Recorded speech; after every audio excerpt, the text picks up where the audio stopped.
Continuamos en Buenos Días Canarias con la ronda de entrevistas que estamos realizando a los portavoces de los grupos con representación parlamentaria de cara al próximo debate del Estado de la Nacionalidad que se va a celebrar la próxima semana. Y hoy se encuentra con nosotros el portavoz de Sí Podemos Canarias, Manuel Marrero. Buenos días, señor Marrero. Buenos días. Bueno, voy a empezar preguntándole por un asunto que ha sido noticia en los últimos días, es esa petición de aquí en Canarias, de la oposición, también de los empresarios, de una bajada de impuestos. Acabamos de ver además en el Congreso al Grupo Popular, a la portavoz, pedirle a Pedro Sánchez también que se baje el IVA de los carburantes del 21 al 4.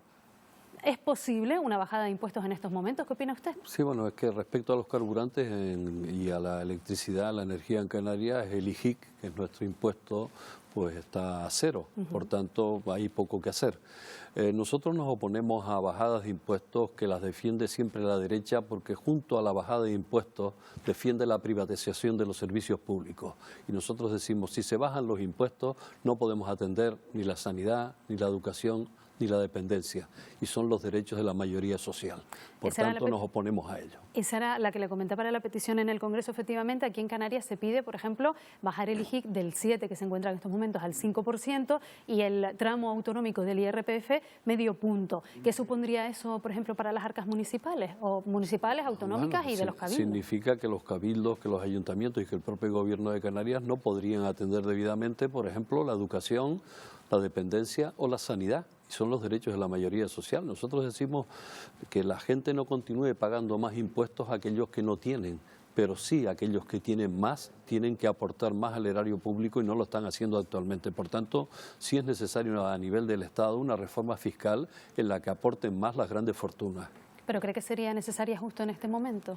En este momento, se está negociando, pero en este momento precisamente en que cada día es mayor la inflación, en que cada día tenemos más problemas de tipo económico, la mayoría de la población, pero los ricos siguen siendo muy ricos y por tanto de alguna manera tienen que aportar más. Nosotros decimos que los impuestos en general no deben bajarse, pero lo que tiene que haber es ayudas, subvenciones para las empresas, para los trabajadores y trabajadoras, como se ha hecho con el escudo social y como se ha afrontado esta crisis toda que estamos sufriendo. En las medidas, esas son medidas que se están poniendo en marcha para contrarrestar, digamos, los efectos de la guerra en Ucrania. La otra perspectiva que tiene esa guerra, o el otro punto de vista, es el de las miles de personas que están teniendo que abandonar el país, refugiados de guerra.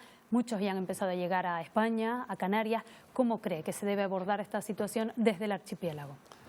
No, desde el archipiélago, que somos una tierra de acogida y hemos tenido y estamos acogiendo de manera ya casi continuada a los miles de migrantes que llegan a nuestras costas, muchos de ellos menores no acompañados, pues también estamos dispuestos a seguir recibiendo gente de cualquier otro lugar del planeta que tenga necesidad de ser acogida. Por tanto, pues 21 días de guerra, pues 3 millones de refugiados ya desde Ucrania, una guerra que no tenía que haber ocurrido jamás, una guerra que nosotros condenamos, una guerra a la que nos oponemos, pero que decimos que no tiene que seguir incrementándose ese lenguaje y esa confrontación bélica. Tenemos que acogernos a lo del derecho internacional, a los derechos humanos y propiciar el diálogo y el acuerdo entre las partes.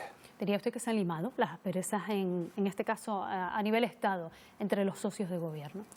Bueno, las asperezas, hay diferencias siempre de cómo entender la política internacional como la política interna del país, y nosotros siempre hemos defendido y nos hemos caracterizado por no formar parte o no apoyar esa política de bloques, esa política de confrontación, esa política de escalada militar, de rearmamentismo, de dedicar más a comprar armas que a los servicios sociales, a la educación, a la sanidad, a otras cuestiones, y por tanto nosotros seguimos defendiendo que el diálogo es la manera y el consenso y el acuerdo y la diplomacia internacional y el respeto a los derechos humanos y, si es necesario, en determinados momentos aplicar sanciones, otro tipo de cuestiones.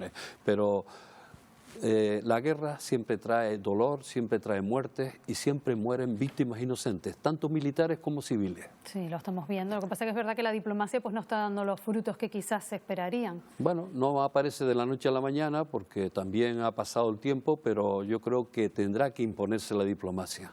Con respecto a esas personas que están teniendo que huir, no sé si tiene una estimación de cuánta capacidad tendría Canarias, habida cuenta de que ya se ha dicho por parte del Gobierno que, por ejemplo, con respecto a los menores, no cabría ni uno más.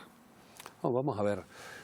Aquí se tiene que implicar la Unión Europea, se tiene que implicar el Gobierno del Estado y todas las comunidades autónomas para que de alguna forma los refugiados que nos lleguen de distintos lugares del planeta, ya sean del África cercana que vienen en pateras jugándose la vida, ya sea huyendo de la guerra de Ucrania, ya sea de Palestina, del Sáhara, de Siria o de cualquier otro lugar del mundo en conflicto, tengan acogida. Es decir, estamos hablando siempre de derechos humanos y aquí no podemos hablar de capacidad de carga. Lo que tiene que haber es solidaridad y corresponsabilidad. Y eso no lo está viendo, por ejemplo, en lugares como Canarias, donde somos frontera, donde este fenómeno migratorio va a continuar ocurriendo y donde de alguna manera tenemos que recibir el apoyo de la Unión Europea y del Estado español y de las 17 comunidades autónomas.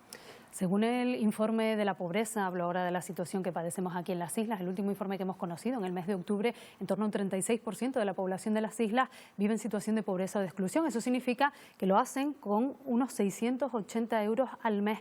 No sé hasta qué punto puede la renta de ciudadanía contribuir a paliar esta situación. Bueno, la renta de ciudadanía es un instrumento fundamental, junto con la prestación canaria de inserción, junto con el ingreso mínimo vital, el transformarse todo eso en renta de ciudadanía puede acoger a lo mejor en torno a unas 50.000 familias en Canarias que en estos momentos ya están siendo acogidas entre la prestación canaria de inserción y el ingreso mínimo vital. Por tanto, es un derecho subjetivo que lo recoge el Estatuto de Autonomía.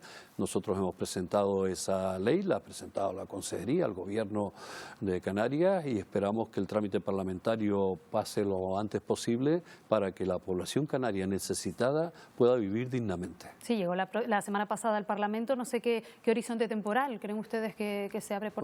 Siempre cualquier ley que entra en el Parlamento pues tarda unos meses en aprobarse porque tiene trámite de enmiendas. Ya ha pasado todos los trámites previos de informes del consultivo, de cuestiones diversas de participación ciudadana, de los distintos sectores, de la FECAN, de la FECAI, etcétera. Por tanto, ahora ya la vía es más rápida, ¿no? O sea, es el plazo de enmiendas y lógicamente después ponencia y aprobación de la ley porque no puede esperar el que la gente siga teniendo necesidades en nuestras islas. Manuel Marrero, portavoz del Grupo Parlamentario Sí Podemos Canarias, gracias por habernos acompañado. Muchas gracias a ustedes. Buenos días.